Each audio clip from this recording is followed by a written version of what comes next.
Hello and welcome to Symmetry Solution Strategies. This is Natasha Helfer Parker, and we are back. We haven't been here for a few weeks, so we're excited to be back with you. In general, on a general Friday around lunchtime, we try to do this Symmetry Solution Strategies where we just answer a question that anybody in the public can ask us, and we try to address it. And for lots of reasons. One, we like to be helpful. Two, we like for you to be able to get to know us. And three, we want you to be aware of the resources that we have at Symmetry Solutions to be able to help you in your situations if that's a place that would be a good fit. So given all that, if you're interested in finding out more about Symmetry Solutions, you can go to symmetrysols.com. We've got lots of great providers, therapists, wellness coaches, and able to address a myriad of issues that you may be going through. And we're always excited to be able to be part of your resource list. So with me today, I have Lisa Butterworth, who is in Boise, Idaho, and Jenny Elledge, who is in Florida. So really excited to have them both with me today. And the question that we're going to be addressing is, we got a question from an audience member that said, I've tried a lot of kind of standard treatments for depression. I have tried several bouts of medication, haven't had a lot of good luck with that. Not really comfortable with meds anyway, and just wondering what kinds of ideas you might have as far as alternative approaches to treatment of something like clinical depression. So this came up in our provider today, which we do kind of consultation and supervision together as a group. And it sparked kind of a cool, healthy debate. So we're going to start with the debate part first, and then we'll talk about the alternative treatments. But I just had to own right away. So first of all, hi, Jenny. Hi, Lisa. Glad you're with me today. Hi. Hey. Hi. How are you? So I just had to own that as soon as the word alternative came up, I got all prickly. And I think, what's going on with me? Because I tend to be, a provider that values evidence-based treatment, which, that's an interesting dilemma in of itself for myself. Because I think that, although I think it's good to be an evidence treatment-based provider, I think when I really look at my history, having grown up, in kind of the Mormon community and faith structure, any position I felt like I had to take or was going to take as a mental health professional had to be backed up really big time, so that when I knew I'd get, like challenge or feedback or criticism, or maybe not seen as credible because maybe I was taking a position that wasn't exactly aligned with my faith community's perspectives on certain things like sexuality or things of that nature. I needed to have authority and credentialed evidence behind my back to be able to make a position that might be a little controversial. So that's my own baggage. That's my own stuff, right? That influences how I do my work, and I have to own that. And then I feel like we went through this space, even in mental health world, where we were open to alternative treatments, like mindfulness, for example, is a wonderful thing that's come out of us being open to alternative therapies. And now there's a lot of evidence-based research that shows that mindfulness, which is an Eastern, kind of philosophy, and comes from Buddhism and those kinds of traditions, has a lot of movement in our current culture, and it's supported by research. But I think that we are currently in a climate where I hear alternative, I hear experimental, and I get really worried because with all the things that are going on with COVID and all the things that are going on with kind of I feel like we're in a very polarized, much more polarized space politically than I have ever remembered being in my lifetime. I know that kind of goes back and forth in the flow of history, but I don't want to participate in giving any type of information that doesn't have some credibility attached to it, because I feel like these days, we're having to worry about people like drinking Clorox, or taking medication that isn't prescribed, or taking risks that aren't really, that I feel could really be detrimental to somebody's well-being and health. So it was interesting because it was Lisa, you brought up the whole concept, and you're like, I was talking for a while in the meeting, and then you were like, why are we talking about bleach when I was about like when I was just thinking about, like, I don't know, like healthy movement and through dance or something. And I'm like, this is a good invitation for me to check my own stuff. Okay, so that's my long-winded introduction to this topic. So Lisa, what's your response to this crazy colleague of yours that is Natasha? Well, first of all, I do not think my colleague is crazy at all. I have similar concerns, right? Like when you're in a time when like getting accurate information, medical information, is both really hard because we don't know a lot about how to treat COVID, right? And then people are suggesting things that could actually be harmful, and like important people are suggesting things that haven't been researched, that have no backing, right? Like that's really scary. And so I think it's a good opportunity to sort of talk about, okay, well, what makes what makes sort of an alternative or experimental treatment worth trying versus what makes it something that maybe we should avoid, like drinking bleach. Like, let's not do that. We know that that's not something that we should be doing.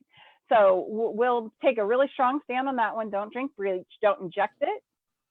But what are like, and I think one of the things that like I like to think about is like this question of like, what are the costs and possible benefits of this, right? And costs can include like actual costs, right? Like how much does this cost, and how much is that going to affect my ability to pay my bills, and that's going to be different for everybody too. Like something that might seem very expensive to one person might be really reasonable for another.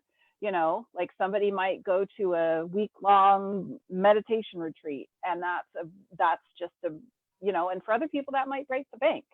So, so what are the costs? And then the costs can also include like, how much time does it take? How much energy does it take? How much do I have to be invested in the community or in the and that's not a bad or good thing, just like how much does it cost? And there's lots of costs beyond. And then what are the risks as far as like health, right? Like some things, there's not a lot of risk, right? Drinking bleach is not one of those things, right? Like that's a really risky thing to do. It's going to cause physical damage. Some things, there's really low risk. So, like, does it help? Does it hurt? Like there's a huge discussion about the placebo effect, right? We know that a lot of things can help, but we don't know how much of that is the placebo. And sometimes it's worth doing it, even if it is just the placebo, if the cost isn't too high and if it isn't going to cause physical damage, right? Like, let's look at the benefits and the costs. And then there's also like social costs, right? Like how is this going to affect the way we're seen in our culture, right? Like sometimes, like that's what Natasha was talking about. Like in my culture, in her culture, conforming with certain expectations and having sort of like being backed by evidence can lead you credibility that is really important. And then sometimes going off and doing like tantric dance circles might impact your credibility. So that's another way that there can be a cost. So, like just looking at the costs and the benefits, possible benefits. And the other thing that I wanted to say about this is that it is also pretty politicized right now. Like people can get very invested in their own particular sort of like ideas or about what what is valid and what is not valid. Oh, and then finally, because, you know, feminist rants are kind of my thing, the idea that, you know, like evidence-based is the only valid treatment, I feel like like, even though I love evidence and I love science and I think we should all be researching everything, the fact is that like the things that get researched are the things that are going to make somebody rich, because then the people that think they might get rich off that thing are willing to put money into the level of research that has to happen for something to be evidence-based. And I don't think of this as like a conspiracy, right? It's just that this is the way capitalism works, right? Like if something can make somebody money, then that it's going to be backed by research. And if it can't make somebody money, then it stays in the realm of woo-woo. And that doesn't mean it isn't effective, right? Like we all know exercise is effective. We all know that sleep is effective, but you know, getting a good night's sleep isn't necessarily going to make anybody money. And so, you know, like some of these things, if they're not doing any harm, they're still not going to be well researched. And so in that way, sort of like the system kind of decides what becomes evidence-based based on what's going to benefit the people who are already rich. So, you know, like it's not, again, that I think that there's some like patriarchal conspiracy. It's just the system is set up to sort of like reinforce things that cost us money and make other people rich. Well, and research comes out of lots of different areas. So like pharmacological companies may have their own agenda, of course, although I'm not one to like demonize the pharmacological, you know, world. I think that they have served us very well in many, many ways. But of course, every world is going to have limits and problems and biases. The academic world. Straight up corruption. And corruption. And the Right. academic world is another one. You know, a lot of research happens in universities. And I know like a colleague, Dr. Nikki Prause, who had a lot of issues just getting approval to research sexuality, like female orgasm and female sexuality, because it would require having women orgasm in a laboratory type of area. And so that's where social norms and that reputation, do we want to be associated as a university with that type of research, you know, things of that nature. So yeah, there's lots of things that go into whether it's capitalism or social norms or values, what people value, that can affect, you know, research and evidence-based. So thank you for all of that. So Jenny, I'm going to turn the time over to you, but I want to also just let everybody know that Tammy Harris has joined us. She was a little bit late to the show, but she's one of our new wellness coaches at Symmetry, and she's based in Utah. So I'm really excited to hear from her, especially because she's very interested in energy work. And we talked about woo-woo, the word woo-woo. We used woo-woo a lot today, like, oh, the woo-woo versus this. So we're using woo-woo in the most loving and affirming way. Instead, we're not meaning it like, you know, like it shouldn't be credible. Anyway, Jenny, what are your thoughts about a lot of what we've been talking about? Well, I like the discussion between evidence-based and the woo-woo that we're saying very lovingly. I think those are things that can be layered together. It doesn't have to be an all or nothing type of scenario. So people who are maybe having mild symptoms of like depression, mild symptoms of anxiety might lean a little bit more toward the woo-woo or the alternative treatments, because, you know, the prescription med may not necessarily meet their needs or might be too much for them. And some people, like you said, Natasha, earlier, they don't do well with medication. Like, it's a well-known fact that people who go on antidepressants have a long journey ahead of them, because I think the evidence says that 1 in 3 people will find a right fit from the get-go with antidepressants. And that can be a really tough road for people who are feeling kind of moderately to highly depressed. And so they might want to layer in some of these things that we're going to be talking about as added support. Yeah, being treatment resistant, which by the way doesn't mean that you yourself are resistant. That word means that your system, for whatever, is resisting more traditional treatments. You know, you're not having the types of effects. And we know that, like, antidepressant treatment, it's I want to say, if I just want to pull it out of my head, that it's got like a 60 to 65% kind of success rate, which is okay, but that leaves a lot. I mean, that's still 35% of people that may really struggle to find and that could be months into the process too. I mean, that can be a long time coming. And it can also involve trying different meds, and all these meds take several months to figure out if they're going to work and at what dosage level. And so, yeah, it can be very frustrating and very disheartening if you're trying to get better and you're not seeing the types of results you're hoping for through more, kind of traditional medical routes. Anyway. All right, Tammy, what are your thoughts about, you missed the part where I was just talking about my reaction to, to alternative and how Lisa called me out and said, why are we talking about bleach all of a sudden? But anyway. So. No, I love it. And I love that you brought up the whole woo-woo thing.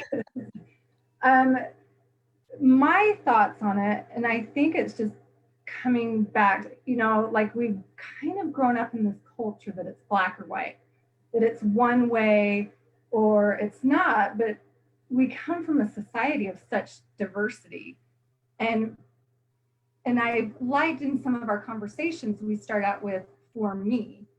And again, that's where I think it's important that we go back to, that dealing with these things is possibly going to be just as unique as who we are.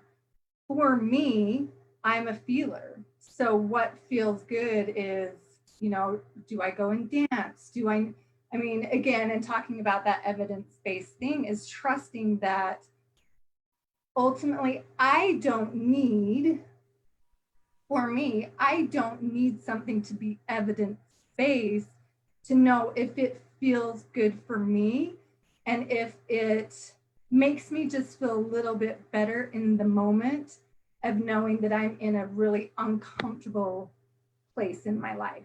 That just having that, going in and getting a massage or going and putting oils in a diffuser, and I loved what Lisa brought up, that you do have to, I think, logically look at, okay, is what I'm going to do that helps me going to harm another human being? Is it, we need to be responsible and have common sense, but also whether it's a placebo effect or not, I go with the feeling, and some people go with the logical thinking. And I think it's okay either way. So I grew up just I'm woo-woo. It's just who I am. I'm okay with it. But also mentally, can you go into this place and be okay if people are probably going to think you're a little weird about things, or, you need your expertise to make you feel validated. You know what I mean? So it's that's just, I'm in a place that's I'm sad. I need to do something to make me feel better. And in doing so, I'm going to do what works for me, but also respect and honor and try and say, okay, who's in my environment and is it going to affect them in a negative way?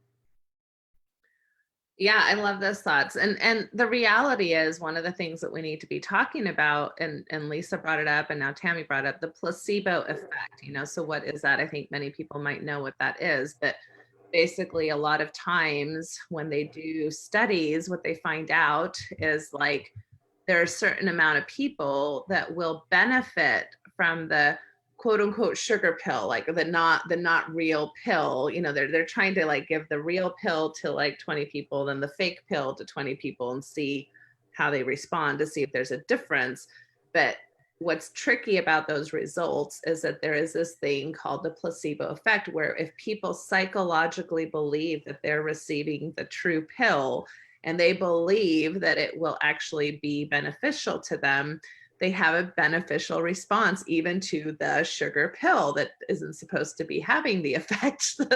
So that was, you know, back when they started doing a lot of this research, that's the term that they came up with, is the placebo effect. So in a sense, placebo effect is evidence-based, which means that we have a lot of power psychologically to, through positive psychology type of theory, create our own positive results, whether or not, you know, people might think of something as actually evidence-based to provide those results or not, which is why a lot of people, I think, do find things like essential oils helpful, or certain types of foods, or certain diets, or certain types of rituals, or certain types of energy work very helpful, even if there's not necessarily a whole, you know, background of clinical research to back that up. So anyway, I just wanted to put that out there. And then I thought I would just let Lisa talk about some of the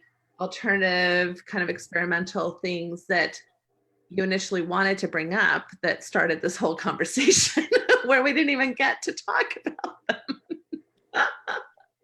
Well, one thing I will say is that I linked below to like a list that I just, you know, like put together, because I had a client sort of asking me, and she was sort of what we've been talking about, really medication resistant. Like she'd been on a whole bunch of different ones. She, you know, like, and she had just not been able to tolerate the medications.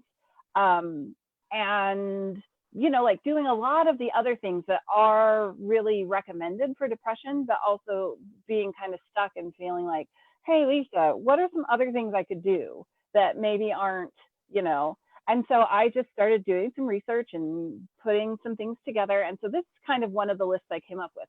And one thing I want to say about things on this list is some of these things are completely safe to do on your own. And some of these things really need to, especially depending on if you have a diagnosis and if you're on medication, some of these things really are things you have to do in conjunction with a professional. So, you know, like ketamine I put on the list, right? Like that's very much something you need to find somebody who is researching that and specialize in that. It's experimental, but there's a lot of people who are getting some really good results with that, but that's not something you can do on your own. That's, I don't even know if you can. I'm pretty sure that wouldn't be legal. So, who specialize in that kind of treatment, yes. Right, and then there's also sort of like these biofeedback or TDCS, transcranial magnetic stimulation, right? Like you need to find a professional who has been trained in those kinds of things. And they are, you know, like they are sort of experimental and they don't necessarily work for everyone. But, you know, like things like exercise, like obviously that anybody can do that, right? Like it's, and it is also evidence-based. Just because it's alternative doesn't mean it's not evidence-based necessarily. Like everybody knows that exercise is good for depression, right? And then, you know, like there's creative therapies, there's art, there's dance, and there are people who have certifications in these things, but you can also just buy a book on art therapy and do it to yourself, right? Like, or make a group of people that you want to do some of these art therapy exercises with. There's also, you know, like some physical things like acupuncture, massage therapy. Those are the ones that just came to mind. There's also, you know, like sort of energy work stuff that's getting really into the woo-woo things. Like some people really swear by Reiki. I've never had that myself. You know, like there are a lot of people who swear that essential oils help their mood. And, you know, like if these things don't hurt and they're, you know, and the cost isn't, and you find it intriguing, seek it out. See if it works for you. So I just put a bunch of things on the list, and I'm sure there's a lot more that we could talk about. Mindfulness is a huge one, right? Like mindfulness is very evidence-based, but also kind of considered an alternative treatment. And you can do that with a professional, or you can do it on your own, right? Like there's so many of these things that you kind of have some choice in. And there are some of them Yeah, so just look at the list, and if you feel drawn towards something, I don't know. You guys look at my list. What do you guys think? Well, I wanted to ask Tammy because her second profession is massage work, right? So you've been a massage therapist or masseuse, whatever that language is. You want to talk a little bit about what you've seen in that part of your work? Oh, of course. So I am a licensed massage therapist. I am a Reiki practitioner, which I use on occasion. But in my massage therapy work, I learned some different Eastern modalities. So like Lisa, what you said, acupuncture, I actually incorporate acupressure in my work, and a modality called craniosacral therapy, which is considered like a light touch energy work therapy, which I have found and had people, come out saying, oh, I feel so much lighter, I feel a little more clarity, and there is research based on the effects of massage and physical touch helping decrease depression, increase or decrease blood pressure and decrease stress and tension. That's obvious. Physical touch, it's a huge thing for people, and especially right now when that's limited, it can mentally be uncomfortable. I've had clients that are reaching out, please tell me you're doing massage, knowing that that's helping them in an uncomfortable space. One thing, just stepping into creativity a little bit, not being afraid to get creative with some of the things when you're kind of in a sad, gray kind of space. It's like bring a little color in symbolically, maybe not just, I don't know. I think again, going back to what works for you, I know, and I've through experience that people getting massage or getting into the energy work, and it's hard to describe it in a space because each session is so different and each practitioner, I guess, is different, and I can't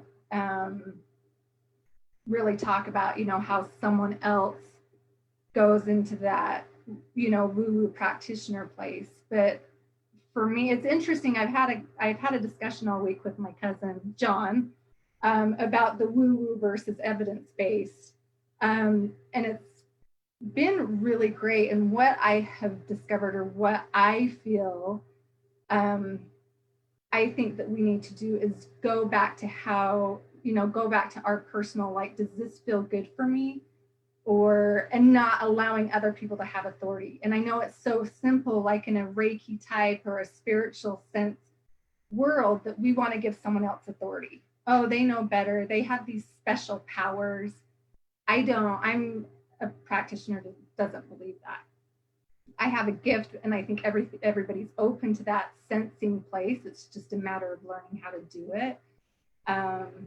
But trusting, first of all, your intuition or that inside thing, if it doesn't work for you or not, or if it doesn't make you feel good or not. I don't know. Am I rambling? I do. No, that's all. Yeah, no, that's all really good. And Jenny, I saw you kind of nodding your head several times. So what are you thinking, Jenny, as we're kind of talking about all these different approaches?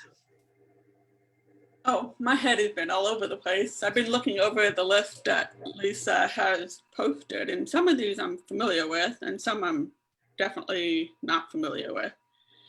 But anyway, my thoughts were, I was just thinking over the past few weeks, just as a personal aside, when Tammy was talking about what feels good to me, I've just been noticing some days during the quarantine times, I noticed that I was feeling really bummed out. And I'm like, what can I do about this, I know it's not like a clinical depression type of thing. It's just sort of like, this is like, we're in an icky situation, right?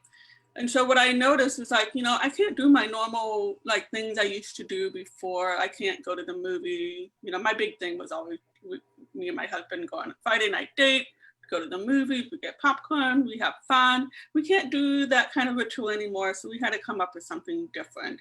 And for me, we noticed that like we can't watch like heavy, dark, dramatic movies anymore. We need something light and fun.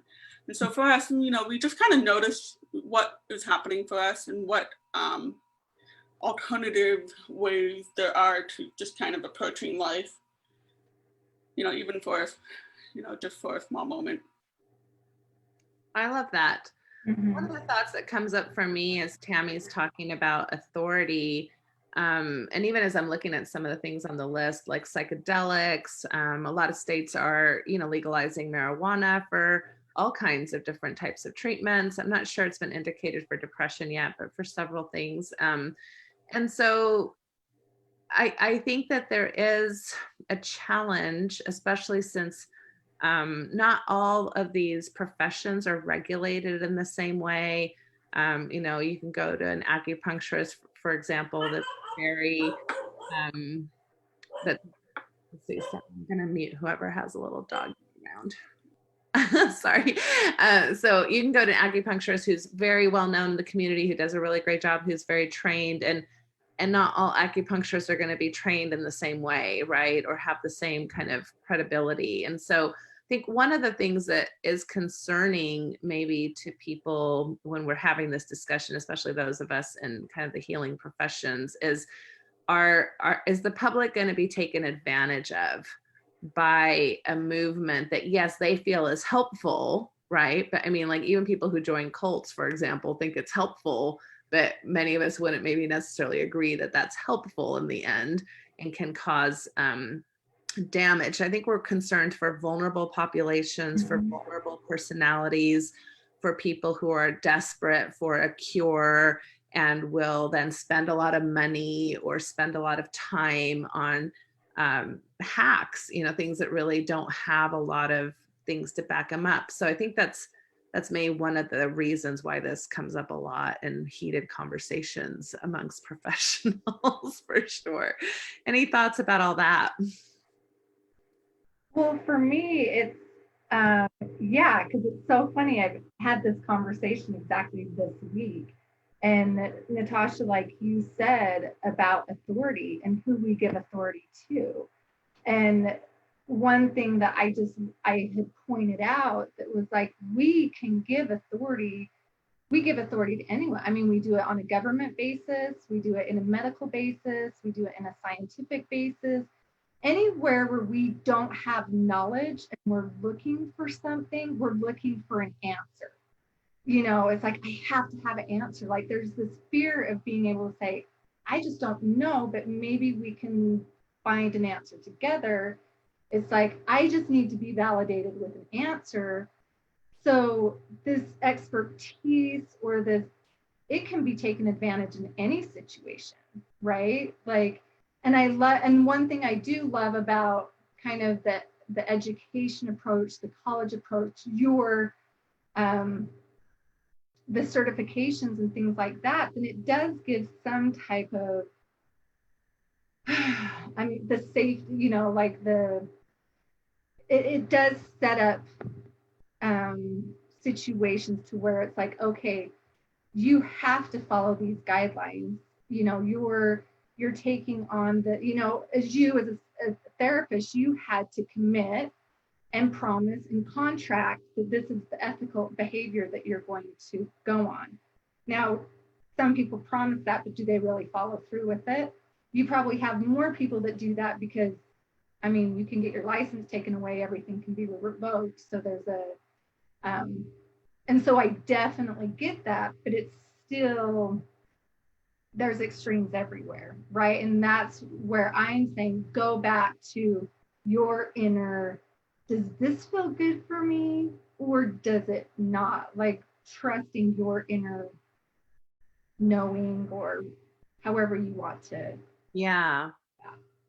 No, I love the constant reminder you're bringing to the table, Tammy, of trusting inner authority. And it is a dilemma because I'm not an expert in everything, you know, so even though I want to trust myself, I will have to trust other authorities, you know, whether it has to do with medicine or whether it has to do with nutrition or whether it has to do with I don't know, safety measures, right? Like during COVID, for example. And so I do think that there is something very valuable in having experts in a field, right? People Yes. who have studied, who've dedicated their lives to.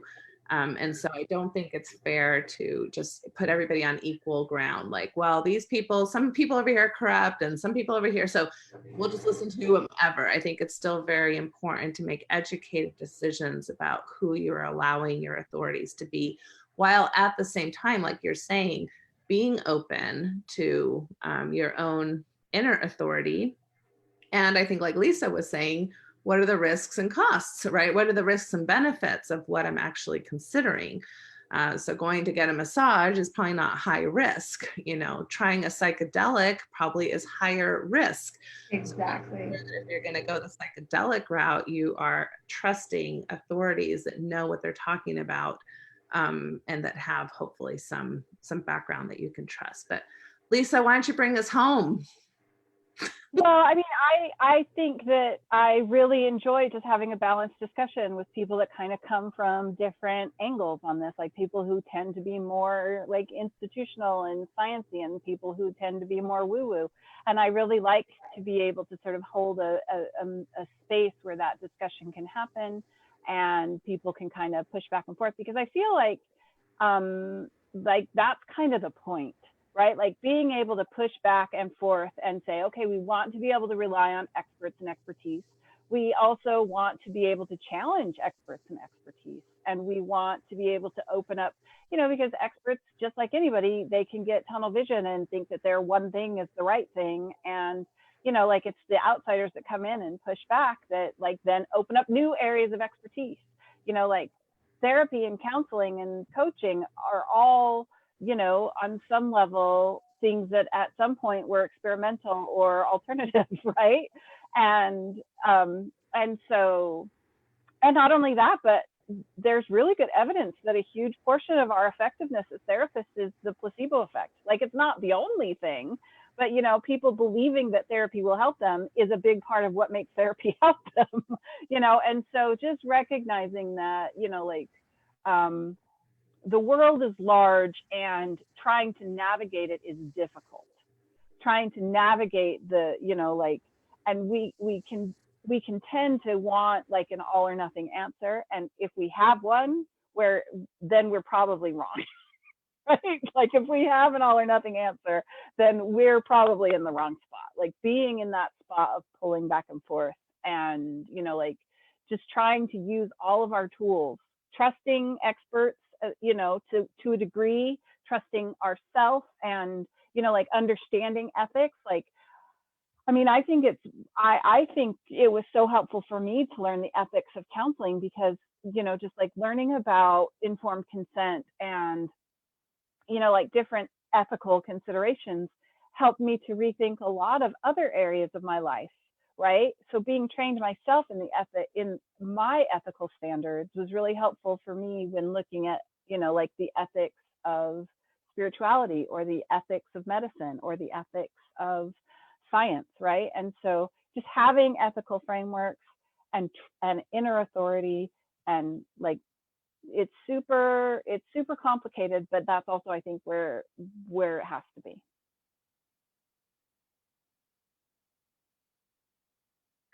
I was gonna say, I love that. I muted myself, sorry. So I think that's great. And I was an individual practitioner for so long in private practice. And one of the things I missed the most was group consultation. And I'm so grateful that at Symmetry Solutions, I've been, I guess, open enough or whatever to bring in a lot of different perspectives. And that makes my experience as a provider richer, to hear all of your different kind of disciplines and backgrounds and the way you look at things. We just had it was funny because on our Facebook page, somebody said, how would all of you address this problem? For me, it was like, absolutely this. And, then like 10 other people, like gave different ideas that I wouldn't have really considered or thought of. And I just think that that's the beauty of working in a group practice, is all the different ways that we come together in our different approaches. So thank you all for being here. Again, that was Tammy from Utah, Jenny from Florida, Lisa from Idaho. I'm so glad you all participated today. Any closing thoughts before I just shut it down? Anybody want to say anything at the end? I think we're good. Okay, so and for those of you who are listening, again, you can find us all at Symmetry Solutions, which is symmetrysols.com. I'll make sure and put a link to that. And feel free to ask questions on the thread. We listen to your questions. We welcome your questions. If you want us to address a certain topic in the weeks to come, we'd love to hear from you. You can PM me privately, or you can just put a question on the threads wherever you're listening to this. And I hope you all have a great Memorial Day weekend. So everybody take care and take care of each other and of your own people. So we'll see you next time. Bye-bye. Bye.